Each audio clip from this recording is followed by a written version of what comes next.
Okay, good morning ulit. Ito yung pangalawang kuha natin dito sa ginagawa natin motor.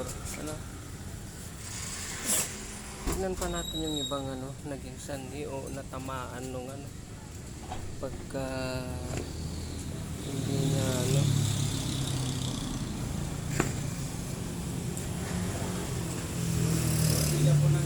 ito okay na.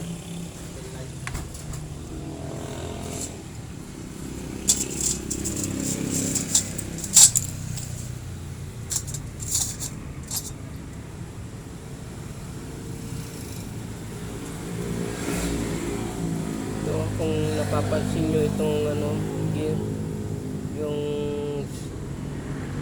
segunda niya, ayan may tama kasi Tapos mag-strong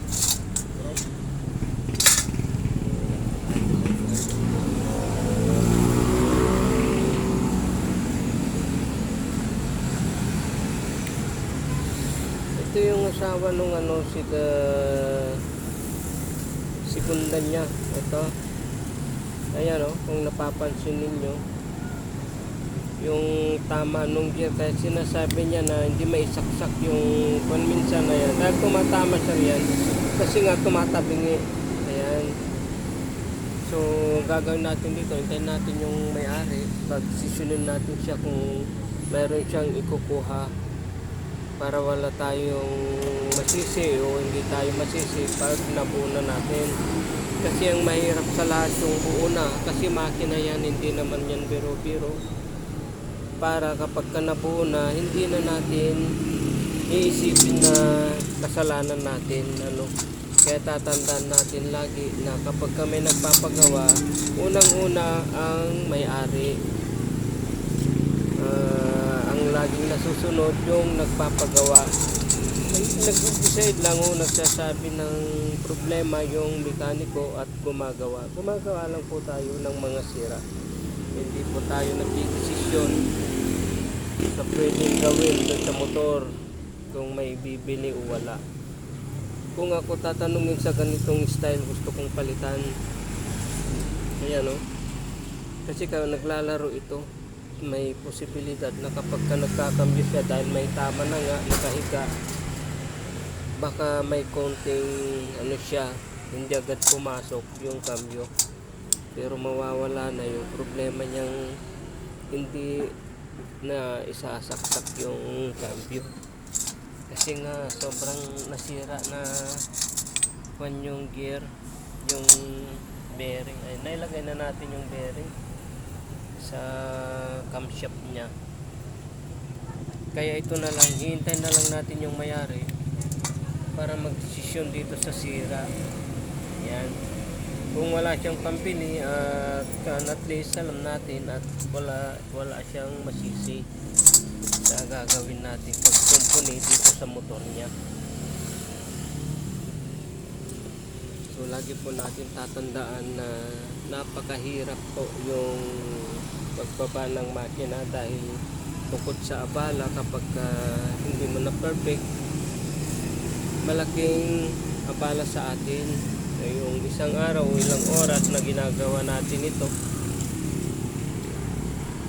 Ayan. Papa, sana ma-perfect natin sa pagbuo, no? Ayan, lagi nating tatandaan na sana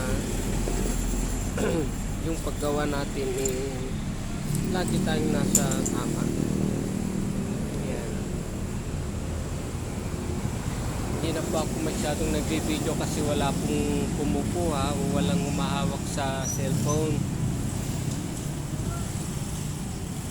Ano po ba po yung gusto ninyong tanungin, kung ano yung mga gamit o anong pwedeng i-advise natin sa mga nagbubuo ng makina, yung mga bago pa lang, yung mag-graduate, ganun. Gaya ng bearing na to, nasabi ko na kanina kung anong purpose niyan. Yung iba kasi hindi nila alam. Yan, yung bearing, kung bakit may takip yan, yung main bearing natin. Okay. At gusto ko ring sabihin yung mga kahalagahan ng butas. Yung butas, gaya nung tinanggal natin ito, itong pinatanggal natin na bearing, kung napapansin ninyo nasa gitna, may daanan din ng langis yan. Kaya tingnan nyo kung gaano kaliit. Kung gaano kaliit yung ano, parang karayom lang. Yung pwedeng daanan ng langis paakyat dito. Ayan, kung napapansin nyo ito. Yan. Ito. Yan, daanan ng langis yan. Ayun pa yung isa. Ayun.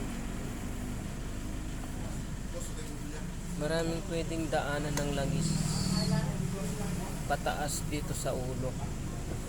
Dito sa cylinder head. Ayan o.